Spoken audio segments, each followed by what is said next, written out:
This is what part of the US and Mexico border looked like in 1898. Just an open strip of land with train tracks going across. Here's what that same stretch looked like 110 years later, in 2008. The open land is split by a fence. A border gate replaces the train tracks. So how do we get here? From open desert to a patchwork of highly politicized border barriers. To understand, we're going to focus mostly on a single location, in Nogales, the spot where this stone monument marks the borderline. What happens here tells the story of the border's transformation, the how and the why. We'll begin in 1848. The United States has just defeated Mexico in a war over expansion. Mexico is forced to sign away more than half its land, and sell a bit more later on. This is how the US got the land which includes today's border. But there's no fences or barriers yet. No, first the border just gets marked, in many places with nothing more than a pile of stones.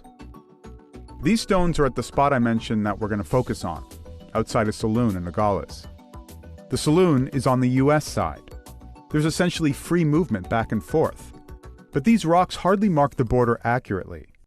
The border stays like this for 43 years, until 1891. That's when the US and Mexico set out to define the border with better accuracy. Stone monuments go up at regular intervals to clearly mark it.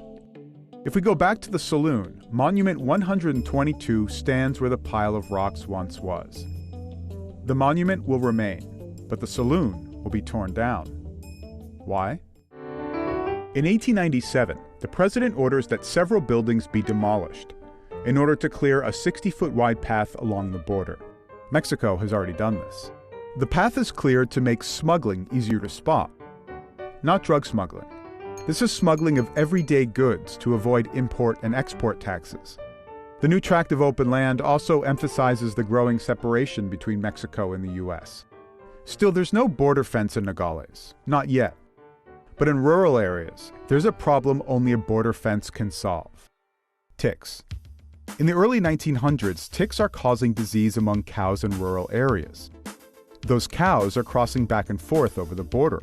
So the first ever border fence is actually built to keep cows from spreading disease. But what about the first fence meant to control human movement? There are three big reasons the US invests in more security at the southern border, culminating in the first permanent fence. Number one, racist attitudes towards Chinese people had led to law banning their immigration to the US. The law was enforced mainly at water ports, but less so on the Mexican border. So going through Mexico became an easier way Chinese people could avoid the ban and still enter the US.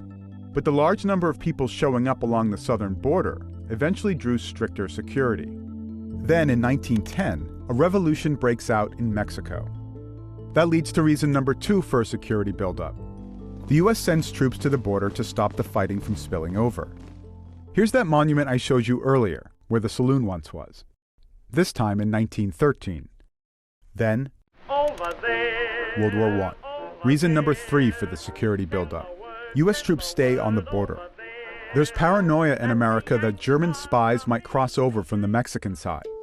All this violence and intrigue creates a tense atmosphere on the border. Small gun battles erupt between jittery American and Mexican forces. Each side blames the other. So here's where the first permanent border fence to manage human crossings comes to be, in 1918. It's made of wire, very basic. You could easily climb over the fence if you wanted to. But its purpose isn't to wall off the two countries. The fence is a way to diffuse the tension and control the flow of growing border traffic.